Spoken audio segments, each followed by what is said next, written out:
Então, bem-vindos à nossa última aula dessa capacitação de PCR. E agora a gente vai sair um pouquinho do ACLS, como a gente está com emergencistas e um pessoal que pensa um pouco fora da caixa, foge do protocolo no bom sentido, tá? Então, o que eu vou falar aqui é baseado nas melhores evidências que nós temos. Então, o ACLS é o mínimo que todo mundo tem que saber e fazer bem feito, e aqui a gente está dando um passo a mais. Por isso, não se assuste se eu pedir isso, tá? Então, vamos começar com trombólise. A gente tem alguns pacientes que a gente pode trombolizar durante a PCR, tá? TEP, se eu tenho uma suspeita ou confirmação, cara, esse cara parou por TEP, eu posso sim trombolizar durante a parada, tá? Problema, a gente tem que manter a RCP por pelo menos mais uma hora. Então, assim, dependendo do que eu tiver, se eu tenho uma evidência boa, trombolizei durante a parada, a gente vai ter que manter esse coração, né, circulando esse sangue, esse trombolítico para tentar dissolver. Então, a gente pode utilizar tanto a alteplase quanto a TENEC, e mesmo a alteplase que vai ser em push, tá? Então, aqui a gente não vai fazer infusão. A evidência não é muito boa, mas quando, né, até o ACLS fala para a gente procurar tratar as causas, mas para TEP a gente tem evidência. Tá, e se for infarto? Meu paciente estava lá suprado e parou na minha frente. A, o ACLS, a ARRA fala para a gente não trombolizar esse cara. Eu, Guilherme, né, e outras fontes, aqui é um pouco mais vozes da minha cabeça, barra opinião de especialista. Sim, dá para trombolizar também, tá? O que a ARRA nos diz? Não trombolize, leve esse cara para o cateterismo transparada. A gente consegue fazer isso no hospital? A gente tem ECMO? A gente tem um compressor externo? A gente consegue levar ele para o CAT? Provavelmente não. Então, se eu tenho certeza, ou uma grande chance de que a PCR foi por um infarto e eu não tenho outras medidas para desobstruir essa coronária, talvez trombolizar seja uma boa opção. Tá? Que eles falam? Que existe um risco aumentado de sangramento na cabeça. Uhum, mas para o cara ter sintomas do sangramento na cabeça, ele tem que estar vivo. Né? Então, a gente tem que procurar aí, assim, eu acho que faz muito sentido fazer durante a parada, mesmo no caso de infarto, se a gente não tiver outra opção para desobstruir essa coronariana, mas com ressalva, tá? Asma. Aqui tem uma particularidade da asma. Paciente que teve asma e parou, principalmente o paciente que está entubado, eu vou desconectar o circuito e vou apertar o peito. Esse cara faz como se fosse um pneumotórax intrínseco. Em vez de ser ar fora do pulmão comprimindo o coração e não deixando o coração bater, o pulmão dele está tão insuflado que acaba contraindo o pulmão, ou acaba comprimindo o coração. Então, o que eu vou fazer? Apertar o peito, esvaziar o máximo que eu conseguir esse pulmão para tirar esse pneumotórax e fazer o coração bater de novo, dar espaço para ele bater. Então, na asma, a gente tem essa particularidade. Então, se eu tenho um paciente asmático, um DPOC que parou, e eu pedir para desconectar o circuito, tirar o ambu e apertar o peito, não se assuste, porque isso é recomendação formal, tá? Na última aula, a gente viu que a adrenalina é a base do nosso tratamento. Né? Independente da causa da parada, a gente vai para a adrenalina. Mas, ao mesmo tempo, a gente viu que não temos tantas evidências. Eventualmente, eu vou pedir para não fazer adrenalina. Tem alguns casos, principalmente o que tem sido falado, que ela é um medicamento pró-arrítmico. Se você fizer uma dose muito alta de adrenalina na pessoa, vai fazer uma arritmia. Então, por que eu estou fazendo doses altas de adrenalina num cara que já está com uma arritmia, o cara já está com uma FV que não sai com choque? Alguns lugares trazem que faz 3 doses de adrenalina, se não funcionou, você não faz mais, nesses casos de FV e TV.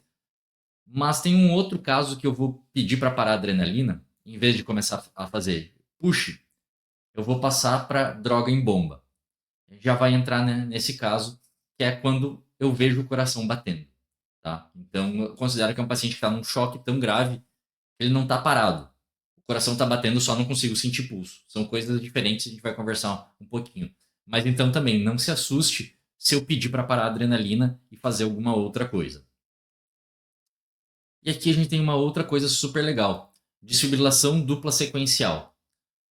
Existe sim evidência boa e você dá 2 choques com 1 segundo de diferença, aumenta a chance desse paciente voltar a um ritmo normal, voltar e ter alta do hospital, tá? Então, para isso, obviamente, eu preciso de 2 desfibriladores. Então, talvez eu tenha o do setor, talvez eu tenha que chamar o da Reanima ou de outro carrinho, de outro setor, alguma coisa. Mas o estudo que foi feito mais robusto é basicamente depois do terceiro choque, o paciente não voltou. O quarto choque já era com 2 desfibriladores, uma pá, né, na posição normal, anterolateral, e depois o outro par antero-posterior. Então, tu vai ficar com 2 pás aqui, uma na lateral e uma nas costas, e dá 2 choques em seguida um do outro. Então, isso aumentou de 10 para 30% a chance do paciente voltar. Ou seja, foi bem significativo, tá? E esses pacientes, grande parte, também melhorou o desfecho neurológico. Foram pacientes que conseguiram ter alta do hospital sem sequela. Então, desfibrilação dupla sequencial é um negócio muito interessante. Então, também não se assuste se eu pedir para trazer mais um desfibrilador e a gente der 2 choques nesse paciente. Outra coisa, ultrassom. A ultrassom é um negócio que é muito legal e ajuda muito a gente a conduzir a maioria dos casos. E na PCR, ele pode ajudar também. Principalmente, ele vai me ajudar a procurar a causa. Então, se eu estou pensando que pode ser um tamponamento, que o paciente pode ter hipovolemia, ele pode me ajudar a guiar minha terapia, mas principalmente um negócio que a gente vai ver depois, que é a pseudoesp. Eu vejo no monitor que tem um ritmo organizado, eu tento ver o pulso e não consigo, boto o ultrassom e vejo um coração batendo. Isso vai mudar a minha terapia. E outra coisa que eu posso utilizar o ultrassom é para ver o pulso. A gente é muito ruim para ver pulso, tá? Num estudo com profissionais de saúde, no centro cirúrgico, paciente fazendo cirurgia cardíaca, eles ligavam e desligavam o coração e falavam: e aí, tem pulso? Foi igual jogar uma moedinha, tá? Então, num ambiente sem o estresse de uma PCR, com profissionais da saúde, tudo controlado, 50% acertou. Tanto achando que tinha pulso quando não tinha, quanto achando que não tinha quando tinha, tá? Então, o ultrassom se provou, principalmente quando a gente usa o Doppler, ou a gente consegue ver pulsar ou colabamento da artéria. Então ele funciona muito bem para a gente ver se tem pulso, ele é muito mais confiável do que o meu dedo. Então, talvez eu precise, talvez que agora eu vou usar o ultrassom aqui no meio da PCR. Outra coisa, provavelmente no setor vai ser difícil, mas dependendo de onde eu tiver, se eu tiver um monitor que me permite ler pressão arterial invasiva, isso me ajuda muito. Ele vai ver a eficiência da minha compressão, ciclo a ciclo, né? Cada vez que eu aperto, eu vou ver curva, vou saber a diástole. Parece que essa pressão diastólica está bastante correlacionada à chance de retorno de circulação espontânea e, principalmente, se eu não estiver comprimindo e eu tenho curva, significa que esse coração está gerando pulso. Ele não está parado. Pode ser um choque muito grave, mas não é um coração parado.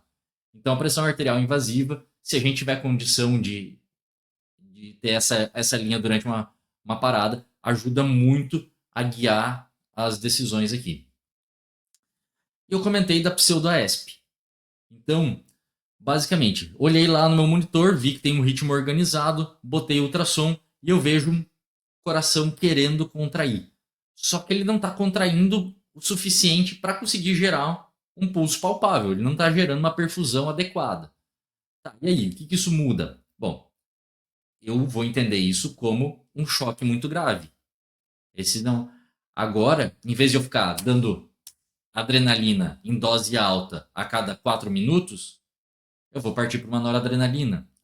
Ou talvez até outra droga. Ou ajudar a procurar a causa, tentar entender por que esse coração não está contraindo como deveria. Mas possivelmente, quando eu vejo o coração nessa pseudo-ASP, eu vou parar de fazer adrenalina a cada 4 minutos e vou começar a nora em bomba. Talvez eu precise de doses mais altas de nora para tentar contrair esse coração, fazer essa atividade miocárdica melhor, tá? Mas isso daqui eu vou tratar como se eu estivesse tratando um paciente com um choque grave.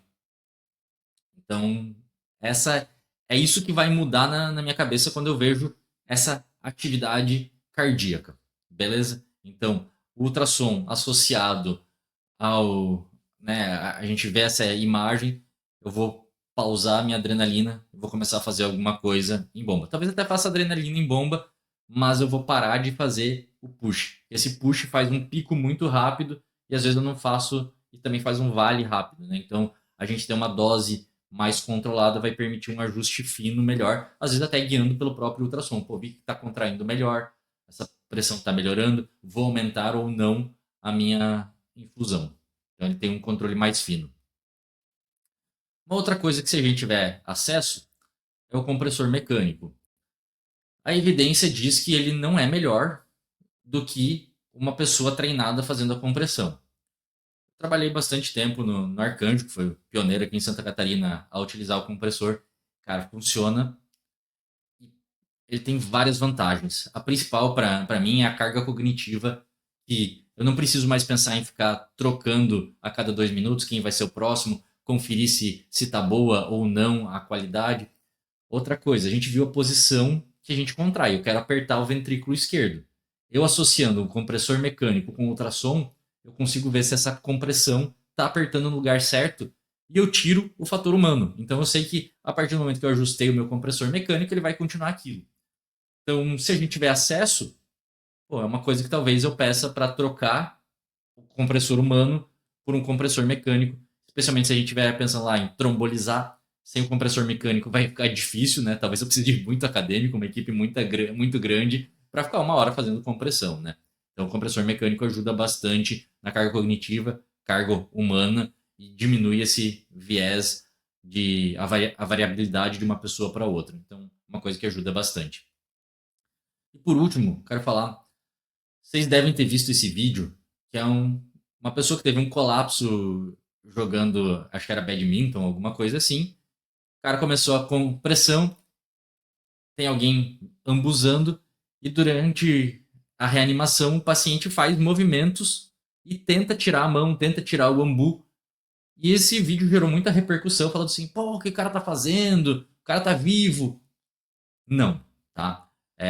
Tem relato de caso, foi publicado o relato desse caso. O que aconteceu foi que o cara realmente, ele já tinha problema cardíaco, ele infartou, fez uma fibrilação, colapsou. O cara que estava fazendo RCP era um bombeiro. Sim, a RCP, se você olhar o vídeo, não é uma RCP de qualidade, conforme a AHA recomenda, mas o fato é que estava gerando fluxo, estava chegando oxigênio no cérebro, chegou oxigênio e glicose no cérebro, o cara acordava, sentia que estava sendo apertado, tentava tirar aquele estímulo doloroso. Chegou uma viatura do SAMU, confirmou que estava em FV, desfibrilaram, o paciente voltou, fizeram eletro, estava suprado, foi pro CAT, o cara deu entrevista, tá? Então realmente foi uma PCR esse vídeo. E o que que aconteceu com ele é o que a gente chama de consciência induzida por RCP. Então em inglês, né, CPRIC, CPR Induced Consciousness. Então se o paciente estava ruim e ele parou na nossa frente e a gente começou uma RCP de qualidade, levou oxigênio e glicose para o cérebro rápido, talvez esse paciente acorde. Tem relato de paciente conversando com a equipe enquanto está sendo reanimado. A maior parte dos relatos é paciente tentando tirar a compressão, tentando tirar o ambu, mordendo o tubo, abrindo o olho, né? Então, isso é uma coisa que vai assustar bastante, mas esse cara está morto. O coração dele não está batendo. Se você parar a compressão, não vai chegar sangue no cérebro. Porra, mas como é que eu vou comprimir alguém que está acordado? Então, não se assuste se eu pedir para fazer ketamina num paciente que eu estou fazendo RCP. Tá? A gente não tem um protocolo ou um guideline oficial, mas o que é mais recomendado, mais discutido, uma droga mais cardioestável que vai fazer mandar o paciente para Narnia e vai permitir que eu faça a RCP nele é a ketamina. Então a gente fazer doses de ketamina nesse paciente que está parado, mas que está tendo consciência induzida pela RCP, faz sentido, tá? Então talvez a gente precise disso. Esses pacientes, via de regra, estão associados a melhor desfecho, porque significa que o cérebro não está tão hipóxico. Eu peguei essa PCR no começo e na maioria das vezes está por FV, Então a gente desfibila, esse paciente volta, ou né, vai para cateterismo, alguma coisa assim. Mas, então, pode acontecer isso. Isso significa que a nossa RCP está sendo boa e que o cérebro está viável, tá? Então, talvez a gente precise sedar o paciente. Tem alguns estudos que mostraram que a sedação, aí, principalmente utilizando midazolam, teve associado a pior desfecho. Mas o midazolam é muito mais hipotensor, tá? Então, a gente provavelmente vai precisar sedar esse paciente e provavelmente a droga de escolha vai ser ketamina, tá? Então, não se assuste se o paciente estiver acordando durante a RCP, isso é um bom sinal. Também não se assuste se eu pedir para fazer ketamina no paciente que está em PCR. Beleza? Então, acho que essas são algumas coisas que nosso guideline normal do ACLS não vai contemplar, mas que podem acontecer e talvez a gente precise sair da caixa, talvez a gente precise dar um passo a mais para garantir a qualidade e o melhor atendimento do nosso paciente. Beleza? Com isso, nós concluímos a nossa parte prévia, né, a parte assíncrona da nossa capacitação e nos vemos na parte prática.